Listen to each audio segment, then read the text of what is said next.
Welcome back to the latest episode of BWD In the Know and our latest episode of the mini-series, The Human Side of Wealth Management. Today I'm joined by Marie. She's a relationship partner at Cooper Parry Wealth, where she heads up wealth planning for the East Midlands. Marie, thanks so much for coming on today. How are you? What's been keeping you busy recently? Yeah, clients always keep me busy, but no, I'm really good, thank you. Yeah, so I've just been, I guess like all of the financial planners out there at the moment, dealing with a lot of changes that the government's brought in. That keeps us busy.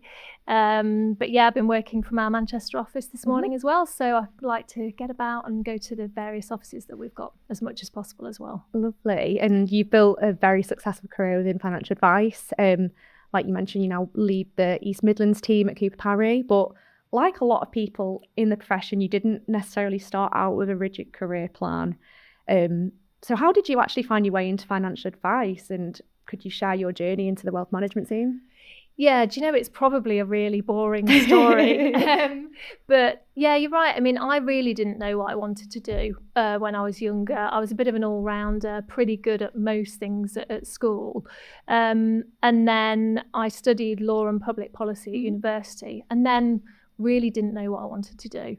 And I remember going back home and my mum saying, come on, you've got to get a job, basically. So really boring story. But actually, there was a job at a local financial planning business in the town that I lived in at the time. And I applied and I got the role. And what was amazing about that role, it was an administrative role. So really starting at the kind of grassroots within the business, and just learning the ropes. And I could see within that role how much we were helping people. I was fortunate enough to sort of always work in firms where true financial planning was at the core. So even the part that I played when I first joined the industry really sort of brought the kind of relationship side of the advice to life. So yeah, started at a really small firm, moved on to a slightly bigger firm, and then got an opportunity to become a paraplanner. So my journey is very much sort of administrator, paraplanner. And then I got headhunted to Cooper Parry, where I am now, 15 years ago just. And then I sort of moved through the ranks because Cooper Parry has had a massive growth trajectory. Yeah. We're now a national sort of global firm almost. And I had a huge amount of opportunities working at Cooper Parry to sort of build my career. So moved through the ranks at Cooper Parry, managed the technical paraplanning team, and then became a trainee advisor, and just worked my way through really. So I've been very fortunate to have that sort of opportunity to progress. But yeah, like a lot of people, just sort of fell into financial services. And you mentioned there that, like you say, although you didn't choose to fall into the profession, you kind of had quite a lot of nice opportunities to head up the technical paraplanning team, then become a trainee advisor. Yeah. Was there a point where you realised that financial planning could be like a long-term career for you? Yeah, absolutely. I think for me, the sort of dial changed when I started advising clients. I knew what I did was important, particularly, as I started to create financial plans for people working as a paraplanner. But then actually being on the kind of the coalface and seeing clients day to day, you could really see the impact that you were having on their lives and helping them achieve what they wanted to.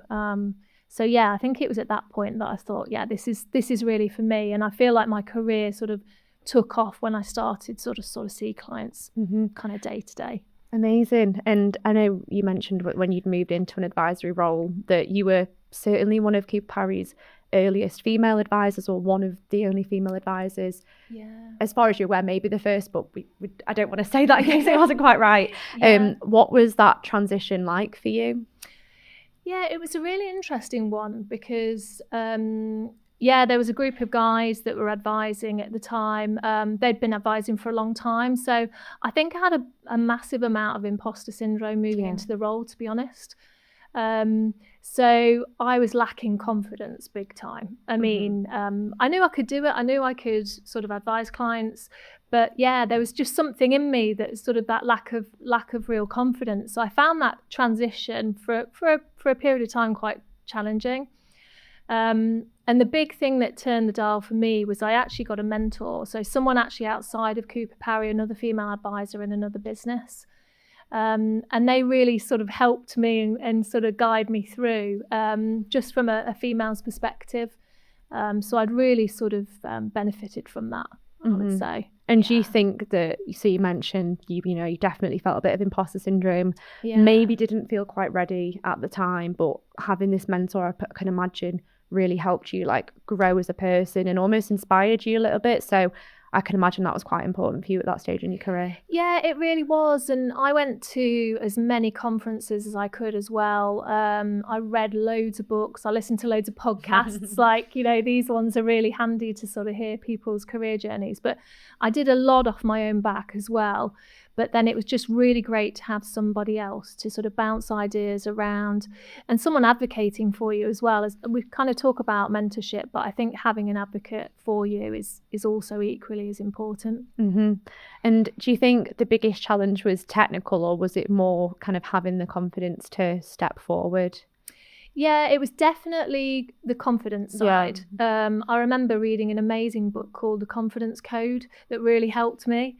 But yeah, technically, I mean, joining a firm like Cooper Parry, and everyone is uber technical, and really impressive. I did as many exams as I possibly could as a paraplanner. So, diploma, STEP, certified financial planner, to kind of build on my technical expertise and to prove myself that I could do it as well, because I wanted to be the most kind of qualified person, or the qualified relationship advisor that I could be. Just doing those exams come naturally to you? Are you like naturally one of those people that is good at exams, like enjoys studying, or was that not something that came naturally to you? Hate it. I hate doing exams. It's I think coursework was definitely something that I excelled in more, which is why I really loved the certified financial planner route. But no, I hated every minute of doing exams, and particularly because there was a bit of a gap between sort of studying at uni and school and then doing more exams. So getting your head back into it can be quite challenging. But I suppose the good thing nowadays is there's a lot of different options for exams as well, whether it's kind of multiple choice, multiple answer, written. And I did a variety of different ones, which helped. But yeah, hated every minute. Do you think the main, I guess, motivator behind you wanting to do those exams was A, because you wanted to be like very, very technical, or B, maybe like you felt like you needed to prove yourself a little bit? Yeah, I definitely felt like I needed to prove myself. Yeah, and I wanted to be the most qualified advisor in the room. So I remember doing the certified financial planner, and then all the guys were doing it at the same time. And I was thinking, God, I hope I don't fail. And then they passed, and what does that mean for me? But actually, it didn't matter. And we all did really well. But yeah, I did feel like I had to prove myself more, and I felt like I needed to do more and more and more. And I think that was probably because to prove it to myself more so than anybody else. Do you think alongside like doing those exams though, having that female mentor helped you, I guess, grow as a person, but also gave you a bit of a different perspective as well? Because like you say, if you're in a, the firm that you're in was quite male dominant. I mean, the whole industry is, but like, maybe having that external person that could mentor you, do you think that helped you, I guess, get a different perspective as well?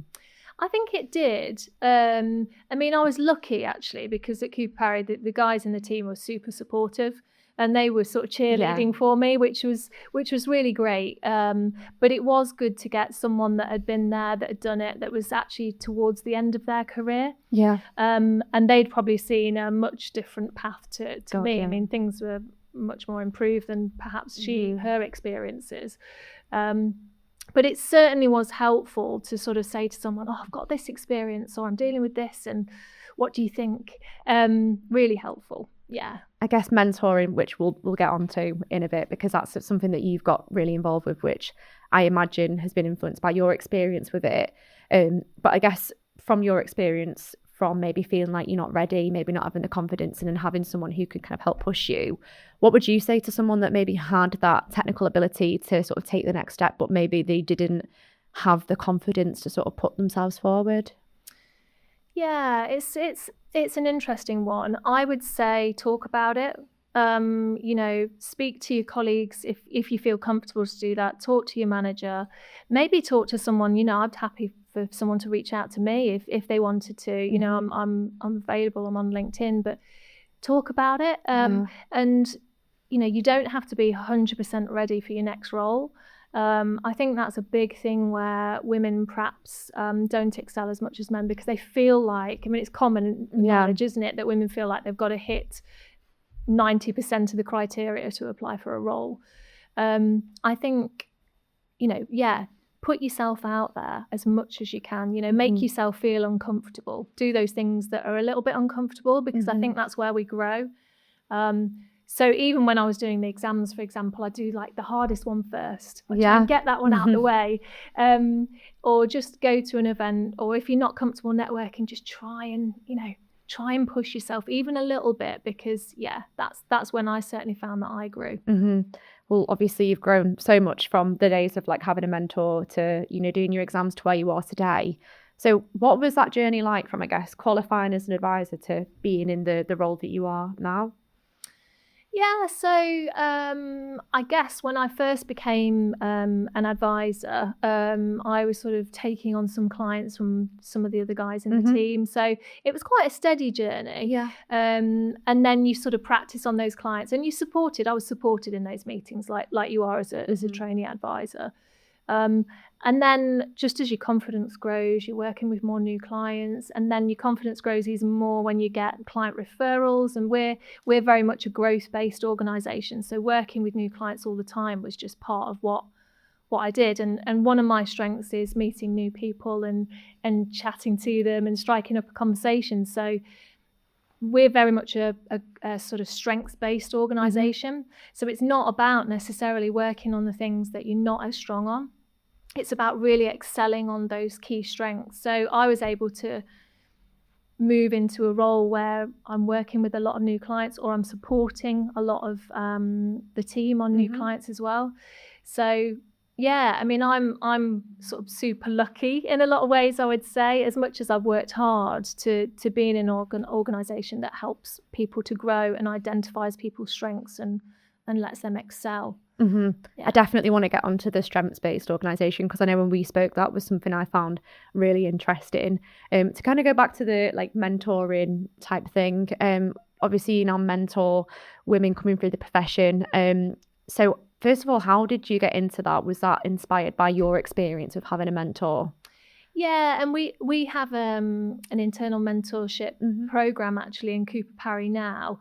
We also have a women's network. Yeah.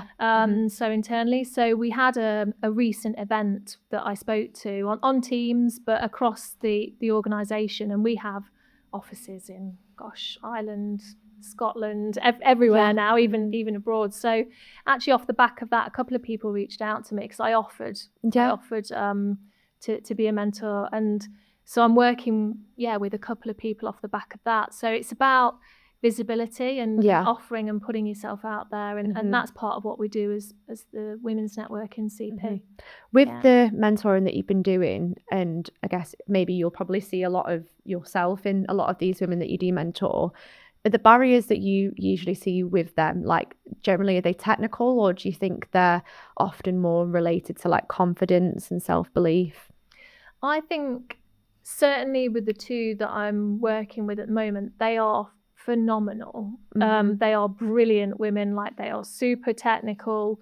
It is a confidence. It's like, oh, am I ready? Am I ready for that? Am I sort of, is that the right step for me? Or what if I don't do very well? Or what if I fail? Or so for me, part of my role as being a mentor, it's also advocating for those people and for their progression, because if they're not in the room or they're not putting themselves forward for promotion or the next trainee advisor role or the next paraplanning manager role, having other people to advocate for them that are in those rooms makes a huge difference. But I would definitely say, to answer your question, it is more on the skills and the confidence sort of base, absolutely not from a technical perspective. And I think it's really important for people to have like leaders and people that they can relate to. And that's part of the reason why I'm really keen to do this podcast, because I want to show, not just necessarily the younger generation who are coming into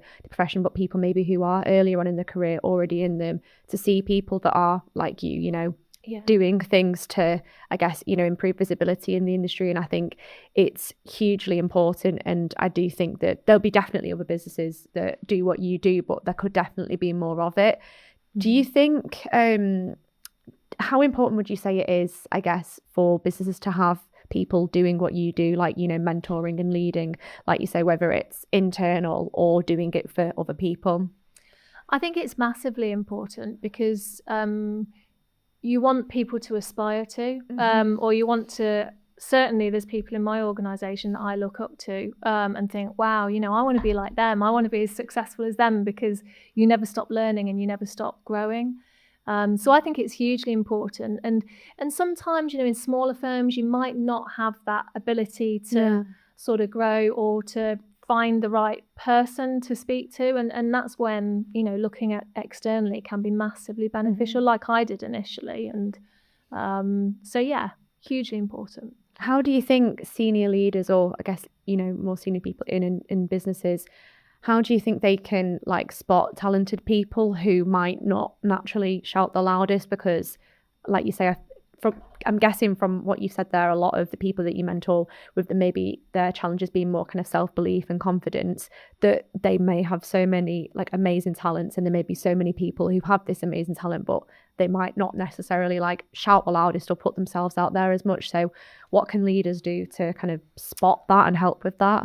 Yeah, I think they need to be talking to the senior managers or the managers. So I guess it depends at what level you're talking about. But I think it's really important as a senior leader to really understand what's going on in your team, because you can be making decisions about, the growth of the business or those wider things. But being really connected to the team and talking to the managers and really understanding. I mean, we're very much, like I said, strength-based, but really kind of pushing people on to the next level. So we're not a static business at all. I mean, we're changing all the time. So there's constantly sort of opportunities for people to grow and progress. And so I think a lot of it is around talking to people at their quarterly appraisals, their annual appraisals, how you're feeling, what's next, and that getting fed up, fed up to senior management as well. So then you've got a internal pipeline of people that are ready to go. I mean, we have a relationship manager, but that's what we call our financial advisors training academy in Cooper Parry. So they're, some are administrators, some of them are paraplanners. So it's not limited to any job role. And there we're kind of giving people the skills and the training from quite a young age or an early stage to sort of say, okay, when you're ready or when there's a space available, we've got a pool of people that are ready for the next step. And it helps people to feel that sort of progression, or to say, do you know what, that's not right for me. I'm happy where I am. Yeah. That's a really good point, and brings me on to the point of, I guess, improving diversity and bringing in the next generation. And I think it's a huge topic at the moment. I know from my side, from speaking to firms, that so many of them are wanting to improve diversity, but I guess the way not to do that is just moving people from firm to firm. Why do you think it's not enough just to kind of recruit diverse talent from competitors, and why does the profession need to actually invest in developing people from the ground up, like what you say, what Cooper Parry's doing?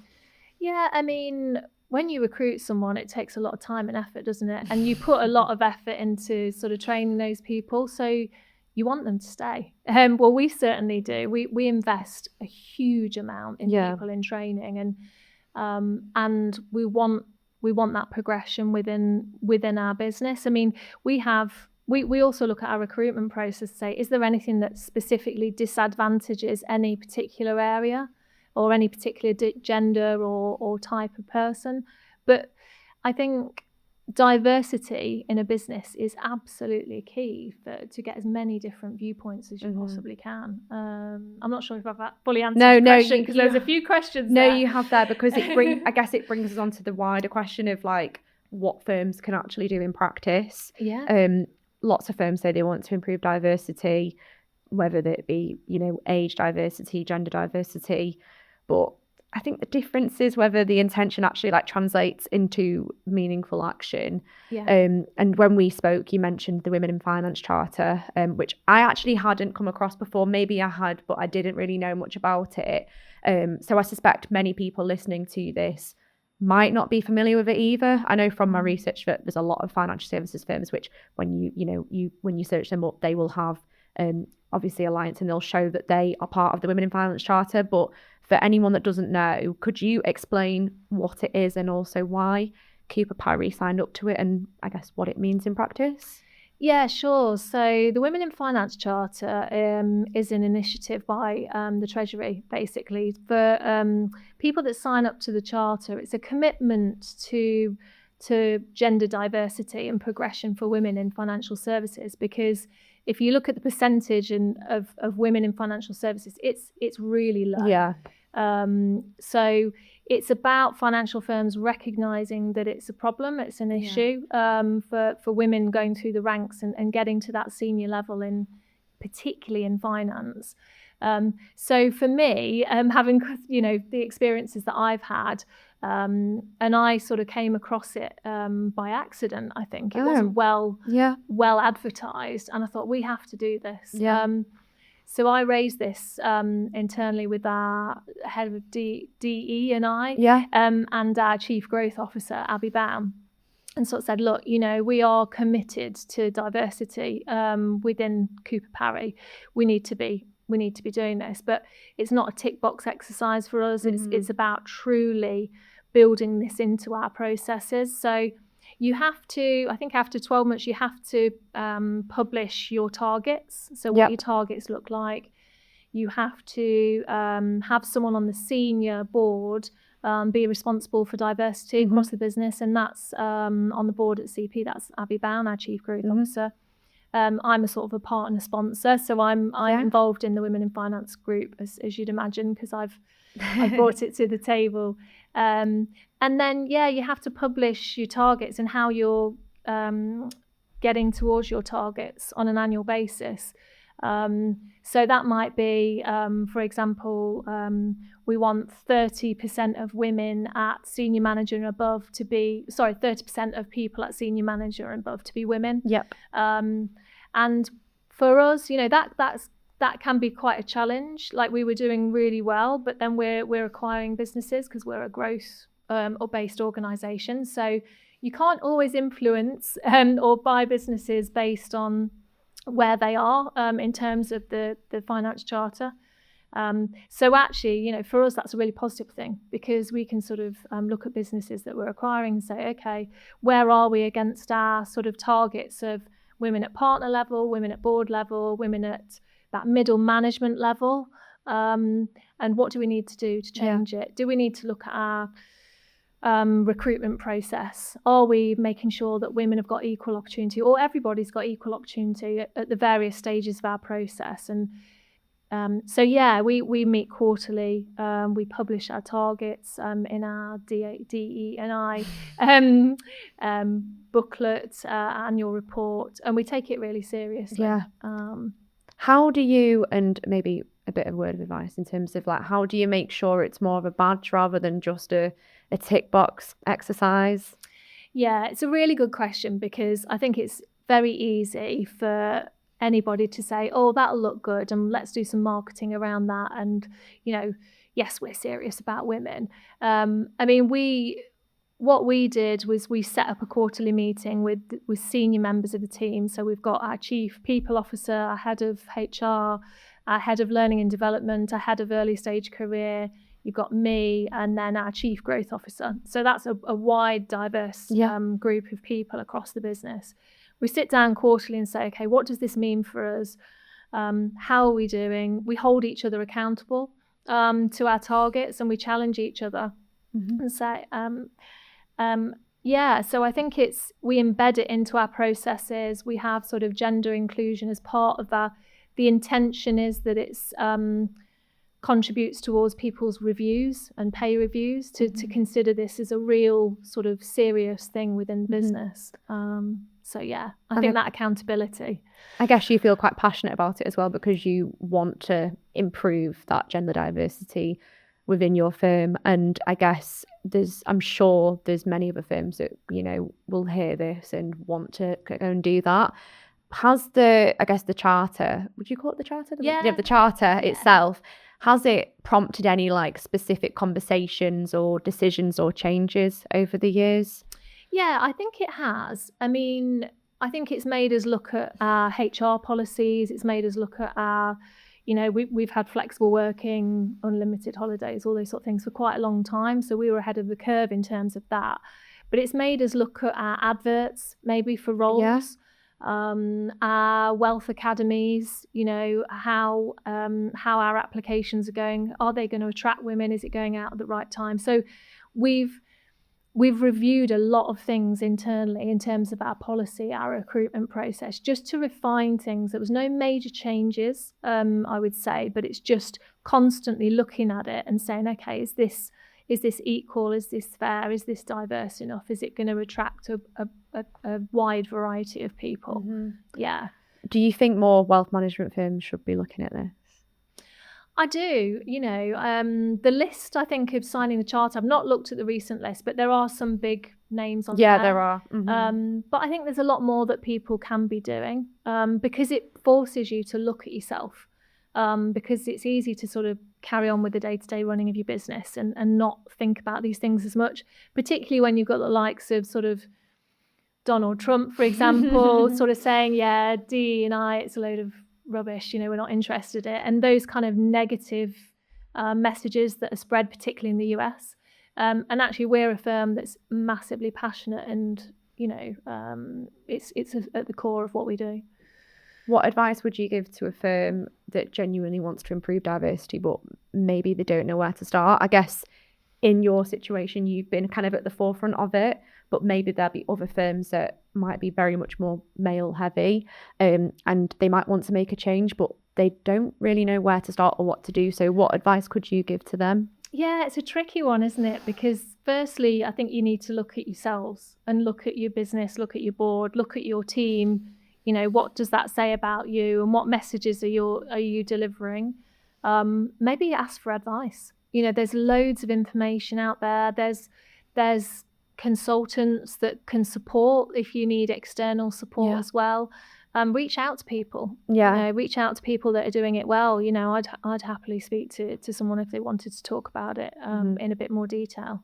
Yeah. And like a lot of those firms will say they want to have a more diverse workforce, but maybe the actions don't kind of marry up with what the words are. So what would you say the difference in, you know, the difference between saying the right things and then actually creating the change is? Yeah, I think you need a plan. So I think it's looking at your business or looking at the way that you're going about things and sort of saying, okay, what are we doing really well? What do we want to do more of? And then where do we think we're falling down? Yeah. And a lot of firms I found fall down on the recruitment side of things because maybe the adverts that go out are not quite right. And I think that is a big one, to be honest, at the early stage careers. So yeah, I think that's a good starting point. You mentioned that about adverts. I think that's quite a big thing about like the wording and stuff like that. And I think as well, kind of to add on to your point, it's almost like being honest. You know, if firms are wanting to make a change, like they might think, do you know what, we really are not very diverse, but we're going to do something about it. So I'd probably also say like just being honest with themselves as to, you know, what they want to do and why they want to do it. Totally. And just wanting to make a change is a massive thing. You know, and none of us are the finished article. I mean, we've done loads, but we're constantly looking at how we can do more. So you're never the finished article. I think it's just starting that journey. I think something else I want to get onto is community. So when we spoke, the word community came up quite a lot, and it's a word I use quite a lot as well, especially with this podcast and what I'm trying to do with this. So why for you is building a community so important? You know, whether it's personal or professional? I think in a world of online AI and all those things, which I'm sure we'll come on to. I think people are craving real human interaction. So I think community is hugely important, whether it's within your organisation, like we have the various communities, or externally, and that's why built She Rocks Business basically. So She Rocks Business was a joint initiative with a legal firm that I do a lot of work with, and they're another national sort of legal firm, and we sort of said, we work together quite a bit. We've got similar clients. A lot of our people that we work with, our connectors, our clients are sort of, particularly at the senior level, so women in senior leadership, they wanted to learn and they wanted to talk to other people and they wanted to collaborate and share ideas and help each other grow. And it was just a natural transition. So I think communities are going to become even more important, whether it's for building your client communities, your communities within your business, or actually, for clients or people that you work with, just to have that human interaction. You brought me onto She Rocks already. That's what I was going to ask about next. Sorry. No, it's even better for you to kind of introduce it. So on that, what was the thinking behind it? I know you said it's collaboration with a law firm. Was it something maybe you'd thought about doing for a little while, or how did you, I guess, come up with the idea? Yeah, so I think naturally I started to work with a lot more female entrepreneurs. And some really incredible, inspiring women that really just want to help each other as well, and meet people of a similar sort of ilk. And I was working with Suzanne Leggett, who's head of private client and family at Shakespeare Martinet, and we sort of said, you're working with a lot of people similar to me. We've got an opportunity here to build something, to share ideas, to build that sort of external community for people to come together and to learn and to inspire each other and to motivate each other. So yeah, it was sort of a natural collaboration, and from sort of the type of clients I was working with to sort of the journey that I'd been on, and then some external people I was working with. How long have you been doing it for now? When did you launch it? Oh gosh, a few years. Yeah. Don't know the exact date. But yeah, it's been a few years, and the response has been amazing. I mean, they're like, when's the next event? Oh. When can we get together again? It's been really inspiring. Really, really inspiring. It's just keeping up with demand. That's the problem. Of course, I can imagine it's been, very high demand, and obviously a lot of people have enjoyed what you've done so far with it. What does the network, so She Rocks itself, what does it offer women in practice? I think it offers a space to be open and honest and collaborate, to network essentially. So to meet people in different industries, to share ideas. So it is purely sort of a community and a networking community. So there's no sales pitches. It's not about me talking about financial planning all the time and how I can offer my services to everyone. It's or Suzanne on the legal side. It's about us bringing people together. And there's been lots of relationships that have connected off the back of it. What kind of events have you hosted as part of it? Yeah, so we've held panel discussions, so where we've got sort of some inspirational women from some quite high-profile businesses come and talk about their experiences. So leadership in a changing environment, for example. We're just planning out our next event in November.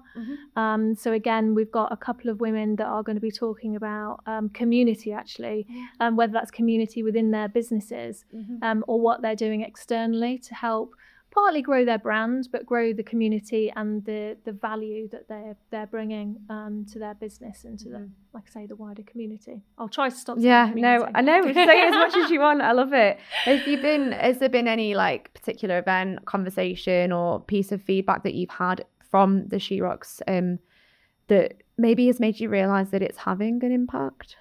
I think we've had a lot of people. I mean, the blow up on LinkedIn after an event is massive. Yeah. So we get loads of people sort of saying, "Great event. When's the next one? What can we do?" People want to get involved. People want to speak at the event. So So yeah, I think it's that inspirational, motivational kind of aspect. I would say.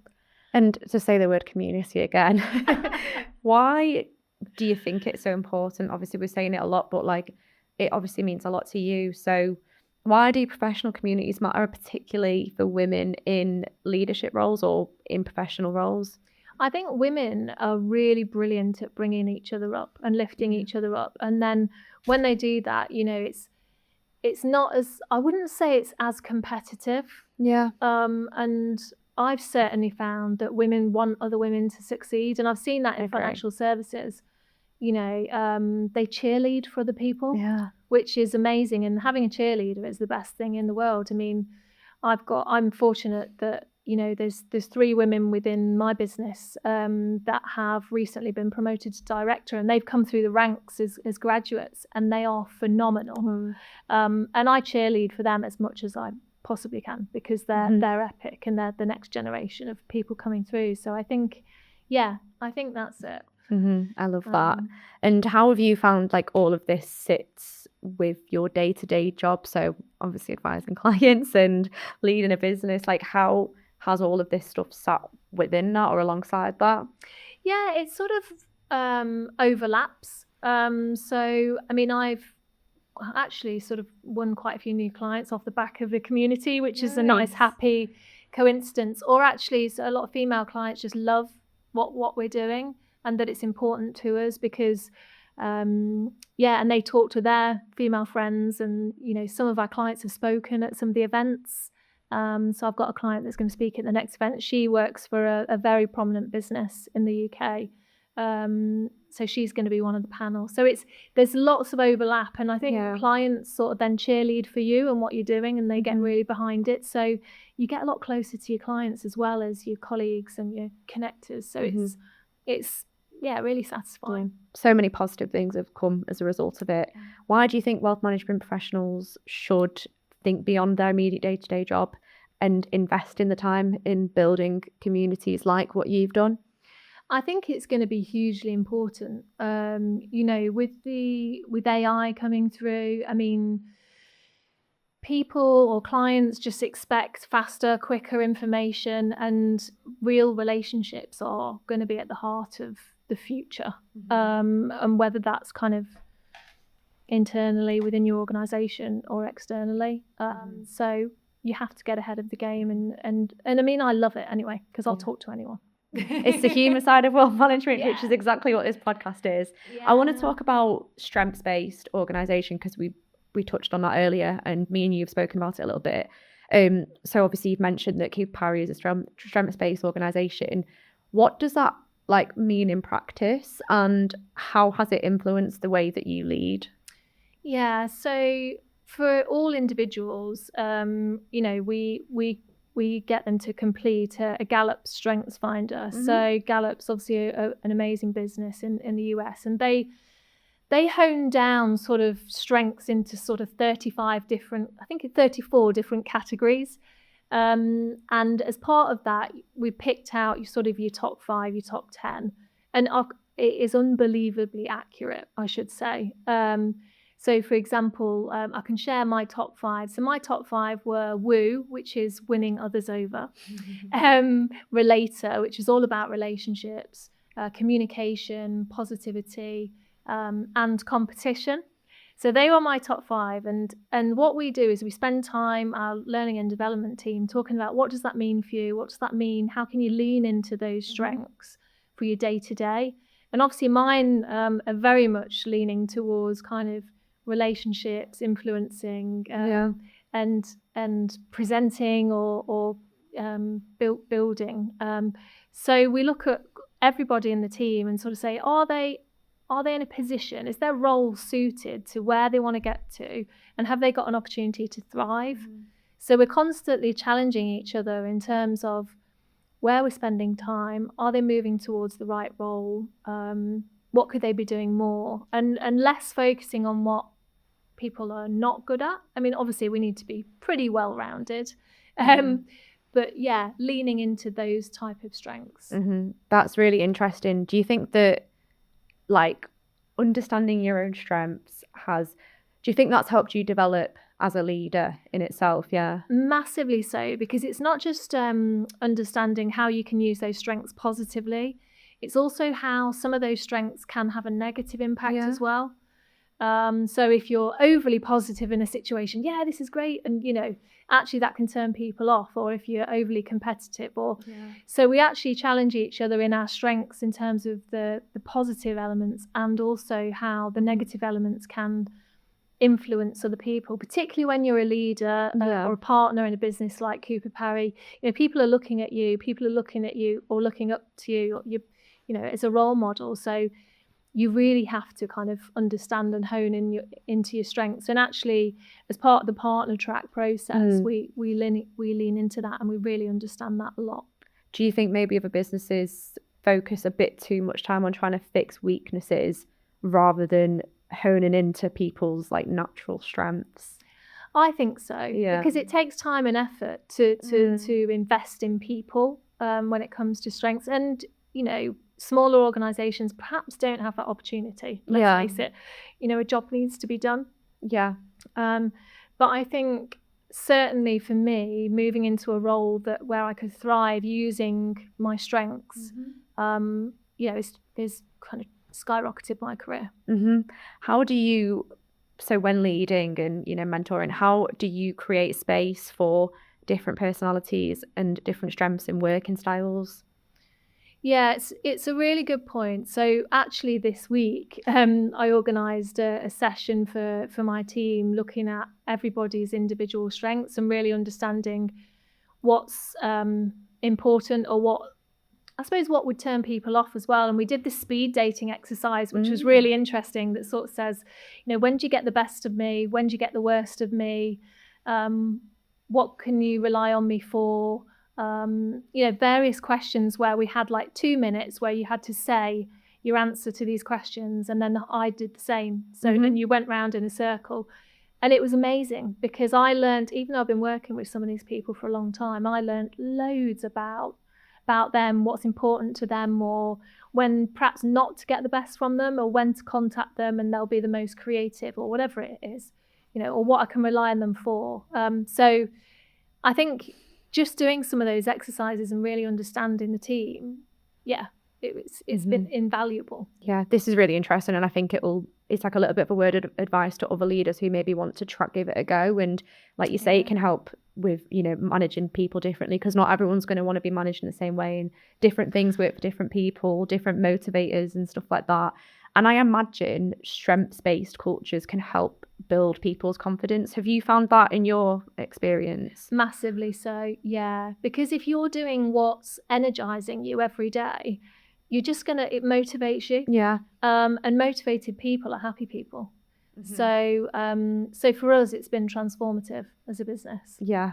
I'd like to touch on the whole AI and future advice, because we briefly touched on it earlier, and it's always part of a conversation just because it's so prominent at the moment, and there's a lot of discussion at the minute around AI and the impact it could have on financial advice and advisors. So from your perspective, what do you think an advisor can offer that AI can't?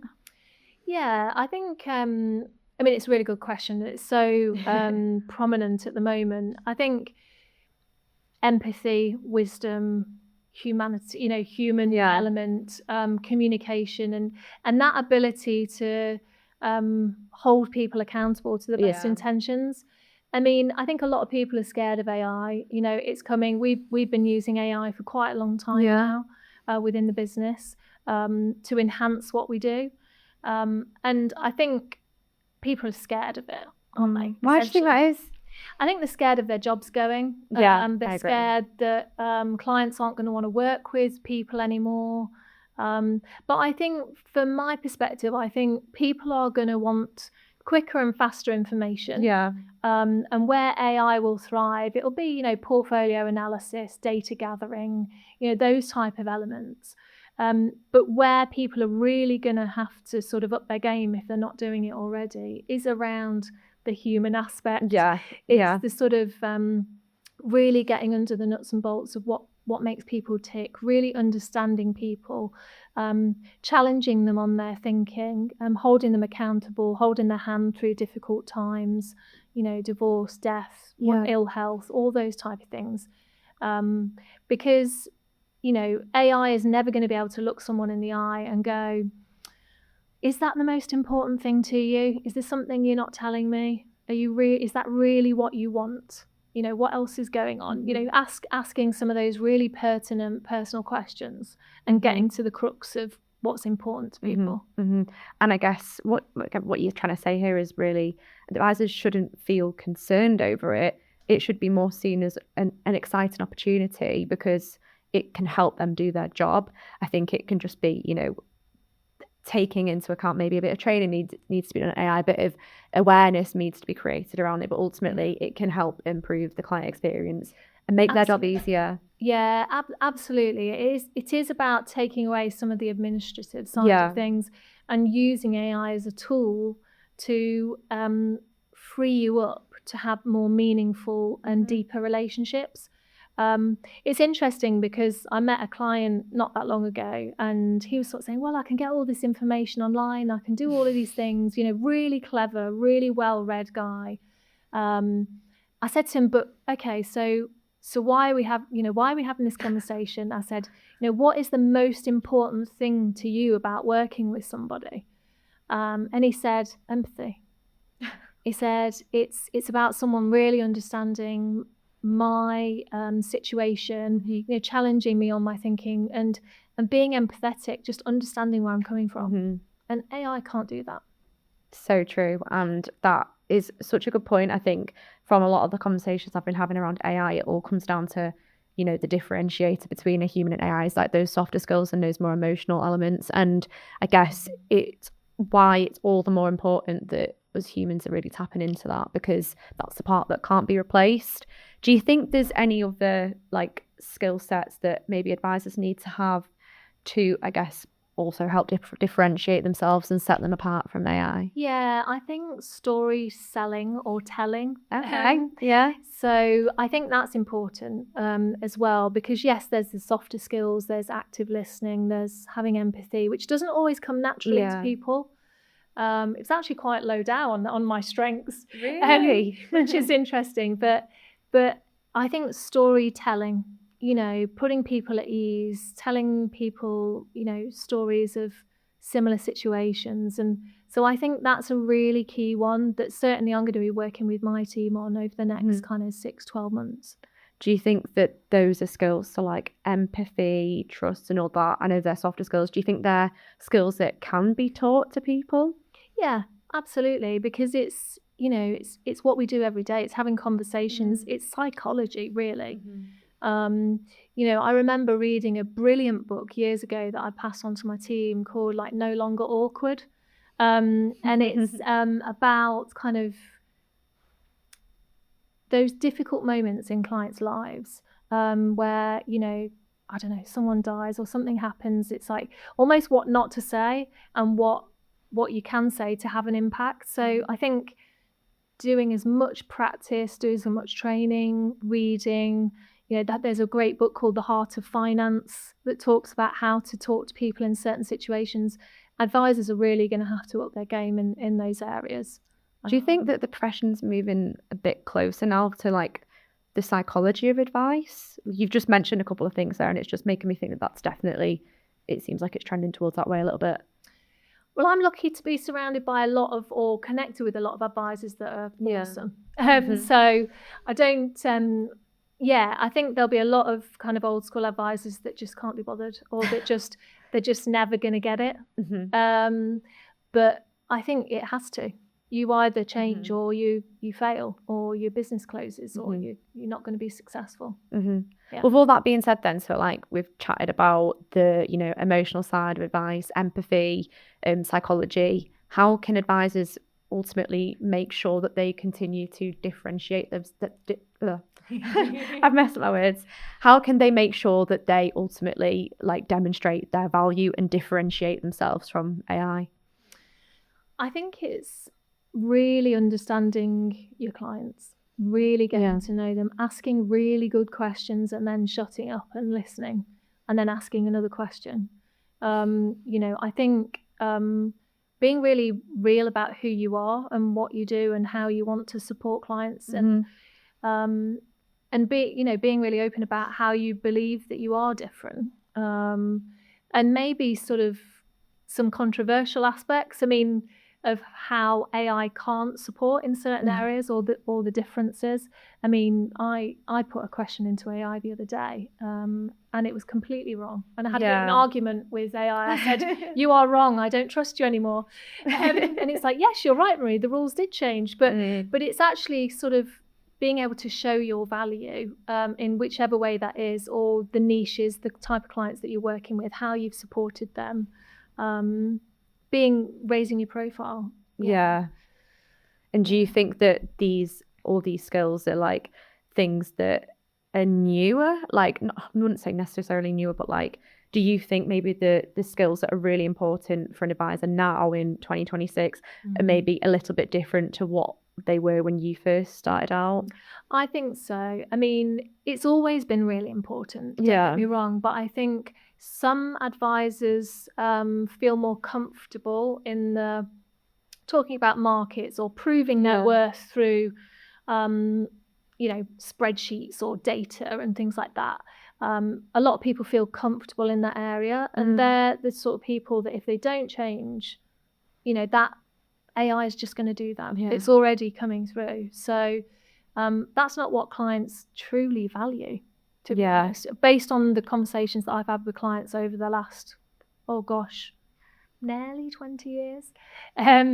So it's just not going to cut it. Yeah. So I guess, like you said, there's been a lot of changes over the year. I think it's important that people can embrace those changes and adapt and be flexible. And so a question I've got for you is, for someone who is maybe at the beginning of the career, they're interested in financial advice, wealth management, but maybe they're not too sure where they're going to go with it. They might not even see themselves represented in the profession. What advice would you give to them, and what would you say to them? Yeah, I would say do your research, reach out to people. People want to help as well. See if you can get some work experience, speak to as many people as you can, maybe go to a few conferences, put yourself out there. Yeah. Because certainly I found that the financial planning community is a really welcoming, happy space. I've met some great friends, some of my best friends through the financial planning community. So, yeah. Yeah. So I guess your advice is, put yourself out there, get involved with networking, go to events, and I guess over time, I suspect that you just build more and more confidence in doing that. You do. You really do. The more people you go to, the more conferences that you go to, the more books you read, the more, there's so much great information out there and so many people willing to help as well. So we're actually towards the end of the podcast. So again, you've done amazing. You've said some really, really helpful advice there. And I think it's been so helpful to hear your journey and also what you've been doing to help improve the profession and things at your own firm. So one last question that I have got for you is, what gives you the confidence that the profession is now moving in the right direction? I think there's a number of things. The brilliant people in the profession, the fact that I think we're moving in a really positive direction. There's a lot more accountability. Our regulator is pushing for more client outcomes. I think there's so much to be grateful for and a lot to look forward to. Amazing. Yeah. Well, thank you so much for joining the podcast. Thank you. Really enjoyed our conversation today, and I think there's some really, really invaluable messages that you've given out there. So thanks so much for coming on, and I hope everyone enjoys the episode. Thank you. Thank you.